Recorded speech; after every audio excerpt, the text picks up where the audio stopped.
नमस्कार, मैं Rohan Singh target with Rohan sir channel पर आपका हार्दिक स्वागत करता हूं। आज का हमारा टॉपिक है उत्तर प्रदेश का भौतिक विभाजन। उत्तर प्रदेश के भौतिक विभाजन को आज हम देखेंगे कि उत्तर प्रदेश में कौन कौन सी भौगोलिक संरचनाएं व्याप्त हैं या उत्तर प्रदेश में कौन कौन सी भौगोलिक आकृतियां आपको देखने को मिल जाती हैं। उत्तर प्रदेश की भौगोलिक संरचना को देखने से पहले हम भारत की भौतिक संरचना पे थोड़ी सी बात कर लेते हैं आपसे। भारत को भौतिक आधार पर 4 भागों में बांटा जाता है, जिनमें मुख्यतः सबसे पहला उत्तर का पर्वतीय क्षेत्र है, जिसमें उत्तर का विशाल हिमालय आता है। फिर उसके बाद उत्तर भारत का विशाल मैदान है, और उत्तर भारत के विशाल मैदान में आप जानते हैं गंगा यमुना का मैदान, सिंधु का मैदान, ब्रह्मपुत्र का मैदान, राजस्थान का बर्फीले क्षेत्र भी उसी के अंतर्गत आता है। तीसरा जो भौतिक आधार है वो पठार है। कौन सा? तो दक्षिण का प्रायद्वीपीय पठार, जिसे हम दक्कन का पठार भी कहते हैं। ठीक है, तो वो जो है तीसरी भौगोलिक संरचना है या भौतिक विभाजन है। चौथा है तटवर्ती मैदान। ठीक है, तो पश्चिमी तटवर्ती मैदान और पूर्वी तटवर्ती मैदान। तो इस तरीके से भारत को 4 भौतिक जो है क्षेत्रों में बांटते हैं। उसी तरीके से आज हम देखेंगे उत्तर प्रदेश को कितने भौतिक क्षेत्रों में बांटते हैं या कौन कौन सी भौगोलिक आकृतियां उत्तर प्रदेश में आपको देखने को मिल जाती हैं। जब तक उत्तराखंड राज्य उत्तर प्रदेश में सम्मिलित था, तब तक उत्तर प्रदेश में उत्तर उत्तर भारत का पर्वतीय क्षेत्र भी जो है निहित था। लेकिन जब से उत्तराखंड 2001 में जब अलग हुआ, तब से उत्तर भारत का जो पर्वतीय क्षेत्र है वो उत्तराखंड राज्य में चला गया। अब वो उत्तर प्रदेश का हिस्सा नहीं है। तो आइए हम देखते हैं उत्तर प्रदेश के भौतिक विभाजन को, उत्तर प्रदेश को कितने क्षेत्रों में बांटा जाता है। ठीक है, सबसे पहले देखते हैं कि उत्तर प्रदेश 4 मुख्य भौगोलिक क्षेत्रों में बांटा जाता है। पहला है भाबर क्षेत्र, दूसरा है तराई क्षेत्र, तीसरा है मैदानी क्षेत्र, चौथा है दक्षिण का पठारी क्षेत्र। ठीक है, तो उत्तर का पर्वतीय क्षेत्र भी था, लेकिन वो अब उत्तराखंड में है। तो आइए हम देखते हैं भाबर क्षेत्र क्या होता है, तराई क्षेत्र क्या होता है, मैदानी क्षेत्र कौन सा है और दक्षिण का पठारी क्षेत्र कौन सा है, जिसे हम बुंदेलखंड का और बघेलखंड का पठार भी कहते हैं। भाबर क्षेत्र, तो आप भाबर क्षेत्र को भाबर क्षेत्र क्या होता है? तो भाबर क्षेत्र शिवालिक श्रेणी के गिरिपाद प्रदेश में, मतलब जब हिमालय खत्म होता है उसके जस्ट बाद जो मैदानी क्षेत्र स्टार्ट होता है, तो जो क्षेत्र एक पतली पट्टी के रूप में व्याप्त है उसे हम भाबर प्रदेश कहते हैं। ठीक, ये विशाल शिलाखंडों का प्रदेश होता है। ठीक है, भाबर के दक्षिण में तराई क्षेत्र होता है। ठीक है, तो आइए हम इसको समझते हैं कि भाबर क्षेत्र का निर्माण कैसे होता है और तराई का निर्माण कैसे होता है। तो जरा ध्यान दीजिएगा, ये उत्तर भारत का पर्वतीय क्षेत्र है, जिनमें ये बृहद हिमालय के बाद ये आपका जो है मध्य हिमालय, और मध्य हिमालय के बाद शिवालिक श्रेणी। ठीक, बृहद हिमालय, मध्य हिमालय, शिवालिक श्रेणी। भारत की जो नदियां, पर्वतीय क्षेत्रों से जो नदियां निकलती हैं, पर्वतों से जो हिमालय से जो नदियां निकलती हैं, हिमालयी नदियां बृहद हिमालय से निकलती हैं, क्योंकि बृहद हिमालय पर विशाल जो है आपके ग्लेशियर्स पाए जाते हैं और उस ग्लेशियर से नदियां निकलती हैं। तो जब नदियां निकलती हैं तो नदियां क्या करती हैं, क्योंकि हिमालय पे ढाल बहुत तीव्र होता है, हिमालय पर जब ढाल बहुत तीव्र होता है तो हिमालयी नदियां बरसात में अपने साथ बड़े बड़े शिलाखंडों को तोड़कर ले आती हैं, बड़े बड़े शिलाखंडों को तोड़कर ले आती हैं। और जब वो पहुंचती है कहाँ, मैदानी क्षेत्रों में, जैसे ही हिमालय को पार करती हैं नदियां, तो उनका ढाल, जो तीव्र ढाल है वो कम हो जाता है, और जो विशाल शिलाखंडों को तोड़ के लाती हैं उन शिलाखंडों को इसी मैदानी क्षेत्र में बगल जो है क्या कर देती हैं, जमा कर देती हैं। तो ये जब जमा कर देती हैं नदियां, तो क्या होता है, ये क्षेत्र जो है विशाल शिलाखंडों का क्षेत्र हो जाता है, कंकड़ पत्थर का क्षेत्र हो जाता है। और नदियां इसके अंदर जब जाती हैं अंदर, तो नदियां विलुप्त हो जाती हैं और ऊपर सतह दिखती है, नदियां इसके नीचे से बहती हैं। तो ये जो क्षेत्र है शिलाखंडों का, इस क्षेत्र को हम क्या बोलते हैं, भाबर क्षेत्र बोलते हैं। क्या बोलते हैं, भाबर क्षेत्र बोलते हैं। अब नदियां इसके अंदर से बहती हैं, नीचे से बहती हैं, क्यों? क्योंकि यहाँ पर अब नदियों के पास ढाल नहीं है। तो ढाल नहीं है तो नदियों का वेग जो भी है वो अब इस शिलाखंडों को बहाने में सक्षम नहीं है, तो ये शिलाखंड यहीं जमे हुए हैं। तो नदियां जब यहाँ पे आएंगी, नदियां इसके नीचे चली जाएंगी। ये पतले क्षेत्र को क्या बोलते हैं, भाबर क्षेत्र बोलते हैं। यहाँ से लेकर यहाँ तक हिमालय का विस्तार है, और यहाँ से जब नदियां निकलती हैं तो ये नदियां जैसे यहाँ पर, यहाँ से लेकर यहाँ तक, यहाँ से यहाँ तक टोटल हिमालय का विस्तार है, तो यहाँ से अलग अलग नदियां निकलती हैं। तो नदियां निकलती हैं तो क्या करती हैं, जब यहाँ पर ढाल खत्म होता है तो लाकर यहाँ पर शिलाखंड बिछा देती हैं। तो ये जो क्षेत्र कहलाता है वो क्या कहलाता है, भाबर का क्षेत्र कहलाता है। भाबर के नीचे नदियां विलुप्त हो जाती हैं। फिर जब नदियां इससे आगे निकलती हैं तो क्या होता है कि नदियां यहाँ पे जो पत्थर है, पत्थर से नदियां फैल कर बहती हैं, ठीक है, या नदियों की जो जलधारा है वो तितर बितर हो जाती है। तो यहाँ पर आगे ये नदियां जब फैल कर बहेंगी तो यहाँ पर जो है दलदली क्षेत्र व्याप्त हो जाता है। क्या हो जाता है, दलदली क्षेत्र हो जाता है, क्योंकि नदियों का पानी एक स्पष्ट धारा में नहीं होता है, और वो क्या होता है, तितर बितर होता है, फैल कर बहता है। तो ये जो क्षेत्र है दलदली इलाके का क्षेत्र हो जाता है। इस क्षेत्र को क्या बोलते हैं हम, तराई का क्षेत्र बोलते हैं। क्या बोलते हैं, तराई का क्षेत्र बोलते हैं, ठीक है।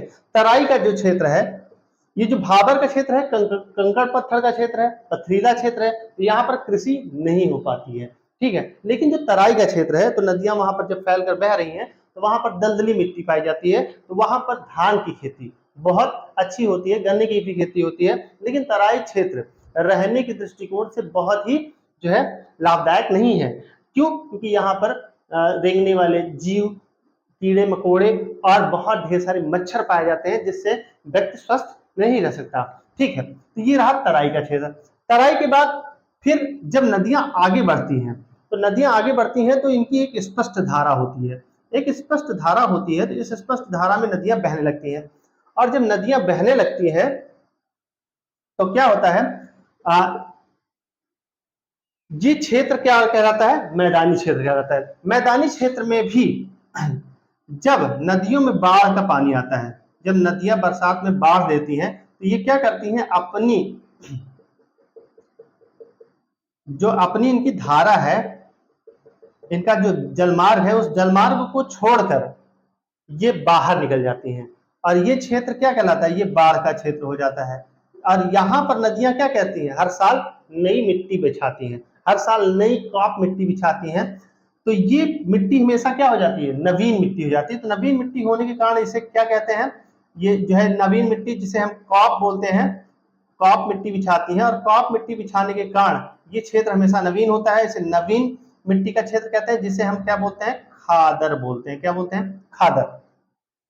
लेकिन नदियां जहां पर नई मिट्टी नहीं बिछा पाती और वहां पर पुरानी जलोढ़ मृदा होती है, यहाँ पर नई कॉप मिट्टी बिछाई, नई जलोढ़ मृदा बिछाई, तो या ये क्षेत्र क्या कहलाया, खादर क्षेत्र कहलाया। क्यों, क्योंकि नई मिट्टी है तो बहुत ज्यादा उपजाऊ होगी। लेकिन और जो क्षेत्र जहां पर बहुत पुरानी मृदा है, पुरानी जलोढ़ मृदा है, वो क्षेत्र जहां पर नदियों का जल नहीं पहुंच पाता है, उस मृदा को क्या बोलते हैं, ये क्षेत्र क्या कहलाता है, ये बांगर क्षेत्र कहलाता है। यहाँ पर नदियों का बाढ़ का पानी नहीं आ रहा है, ठीक। तो ये रहा उत्तर भारत के विशाल मैदान का जो है विभाजन, जिनमें भाबर क्षेत्र आपने देखा कि हिमालय के गिरपात प्रदेशों में जहाँ शिलाखंड होते हैं और नदियां इनके नीचे विलुप्त हो जाती हैं, उसे भाबर कहते हैं। जब नदियां बाहर निकलती हैं तो तितर बितर पानी उनका हो जाता है, फैल कर बहती हैं, और दलदली इलाका होता है तो उसे तराई क्षेत्र कहते हैं।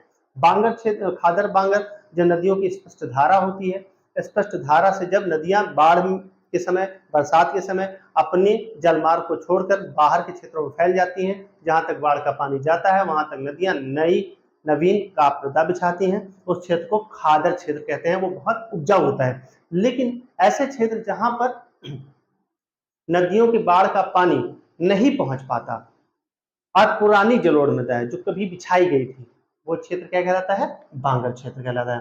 तो आइए हम देखते हैं उत्तर प्रदेश में ये क्षेत्र कहाँ कहाँ है।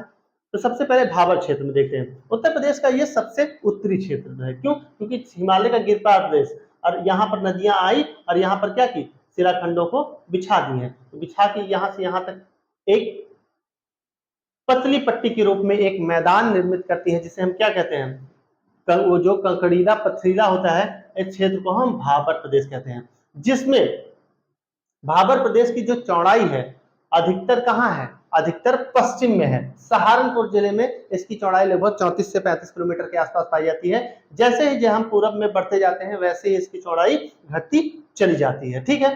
तो ये उत्तर प्रदेश का भाबर क्षेत्र सबसे उत्तरी क्षेत्र है, एक पतली पट्टी के रूप में विस्तृत है। कहां से कहां तक? इधर सहारनपुर से लेकर यहाँ कुशीनगर तक, सहारनपुर से लेकर कुशीनगर तक, सहारनपुर से लेकर कुशीनगर तक जो है भाबर क्षेत्र विस्तृत है। पश्चिम से पूर्व की ओर इसकी चौड़ाई क्या होती है? घटती जाती है। एक मिनट रुकिएगा। पश्चिम से पूर्व की ओर इसकी चौड़ाई घटती जाती है। दूसरा क्षेत्र तराई क्षेत्र। अभी मैंने आपको बताया कि जब भाबर क्षेत्र कंप्लीट होता है तो उसके बाद का जो इलाका होता है वो क्या कहलाता है? वो तराई इलाका कहलाता है। ये जो पतली पट्टी है, ये जो क्षेत्र है, ये जो क्षेत्र है, ये क्या, कौन सा क्षेत्र है? ये तराई का क्षेत्र है। ठीक है, तो भाबर के बाद यहां से नदियां जब बाहर निकलेंगी कंकड़ पत्थर से, पथरीली मृदा से, तो ये फैल कर बहेंगी, स्पष्ट धारा नहीं होगी, दलदली जमीन होगी, इसे हम तराई क्षेत्र कहते हैं। ठीक है, तो भाबर के दक्षिण में एक पतली पट्टी के रूप में पाया जाता है, जिसकी चौड़ाई पश्चिम से पूरब की ओर बढ़ती जाती है। जहां पश्चिम में ये कम चौड़ा है, वहां पर ये पूरब की ओर इसकी चौड़ाई लगातार बढ़ती जाती है, और यहाँ पर पूरब में इसकी चौड़ाई 80 से लगभग लेकर 90 किलोमीटर के आसपास तक भी पाई जाती है। ठीक है, तो इसका विस्तार कहां से है? सहारनपुर से लेकर कुशीनगर तक, सहारनपुर से लेकर कुशीनगर तक। ठीक, कुशीनगर महाराजगंज में तराई क्षेत्र का लगभग 80 किलोमीटर चौड़ाई में फैला है। तो कुशीनगर और महाराजगंज में तराई क्षेत्र 80 किलोमीटर में फैला है। आगे चलते हैं मैदानी क्षेत्र। तो मैंने आपको बताया, अब जैसे ही भाबर और तराई समाप्त होता है, वैसे ही गंगा यमुना का मैदान आ जाता है, वैसे ही उत्तर भारत का मैदान आ जाता है, जिसमें गंगा यमुना और उनकी सहायक नदियों का मैदान है।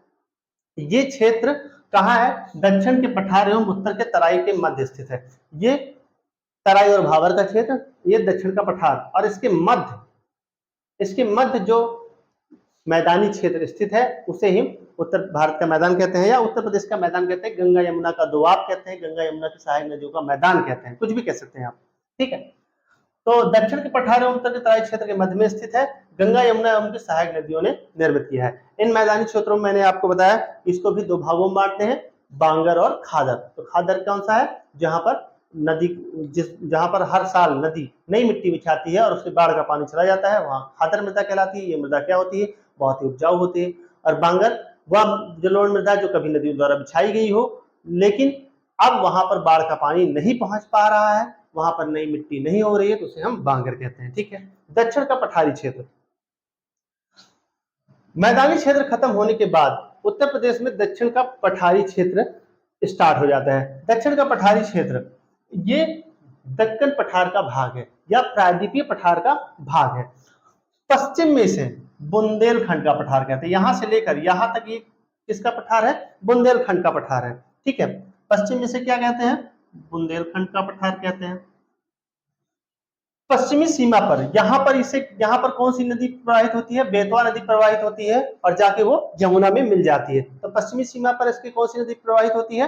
बेतवा नदी प्रवाहित होती है। ठीक है, इसका विस्तार जो बुंदेलखंड का पठार है, उत्तर प्रदेश में जो बुंदेलखंड का पठार है, दक्षिण का पठार है, उसका विस्तार इन जिलों में है। ललितपुर में, झांसी, महोबा, हमीरपुर, ललितपुर, झांसी, महोबा, हमीरपुर, चित्रकूट, प्रयागराज, प्रयागराज का दक्षिणी क्षेत्र भी है। ठीक है, उसके बाद मिर्जापुर क्षेत्र है, मिर्जापुर यहाँ पर कहीं है, और फिर मिर्जापुर के बाद चंदौली भी है थोड़ा बहुत, और सोनभद्र। तो ये जो इलाका है ये बुंदेलखंड का पठार है, या दक्षिण का प्रायद्वीपीय पठार का क्षेत्र है। सोनभद्र में इस बुंदेलखंड के पठार के साथ साथ बघेलखंड का भी पठार स्थित है। तो सोनभद्र यहाँ पर बघेलखंड का क्षेत्र है, ये बुंदेलखंड का क्षेत्र है, तो यहाँ पर बघेलखंड का भी पठार स्थित है। तो ये रहा उत्तर प्रदेश का भौतिक विभाजन। आशा करता हूं आपको बहुत अच्छा समझ में आया होगा, और आप इस वीडियो को 1 से 2 बार देखिएगा तो आपको उत्तर भारत के मैदानी क्षेत्रों को मैंने किस तरीके से विभाजित किया ये समझ में आ जाएगा, और साथ साथ आपको ये चीजें तैयार हो जाएंगी। आपसे क्वेश्चन पूछ लिया जाता है कि भाबर क्षेत्र क्या होता है, खादर क्या होता है, तराई क्या होता है। ठीक है, इसके अलावा उत्तर प्रदेश के भौतिक विभाजन से भी बात आपसे क्वेश्चन पूछे जाते रहते हैं। ठीक है, इनका विस्तार किन जिलों में है, कहाँ पर चौड़ाई ज्यादा है, कहाँ पर चौड़ाई कम है। ठीक है, तो इन चीज़ों को आप देखिएगा। और इसके साथ साथ आप हमारे चैनल को लाइक सब्सक्राइब कीजिएगा। वीडियोस हम आपको लगातार देते रहते हैं और इनको आप देखते चलिएगा। ठीक है, मिलते हैं नेक्स्ट वीडियो में और फिर अगले टॉपिक के साथ, जिनमें हम शायद उत्तर प्रदेश की नदियों के बारे में बात करेंगे, फिर उत्तर प्रदेश की मिट्टी के बारे में बात करेंगे, जलवायु देखेंगे। इस तरीके से हम बढ़ते चलेंगे। ठीक है, फिर मिलते हैं नेक्स्ट वीडियो में। नमस्कार।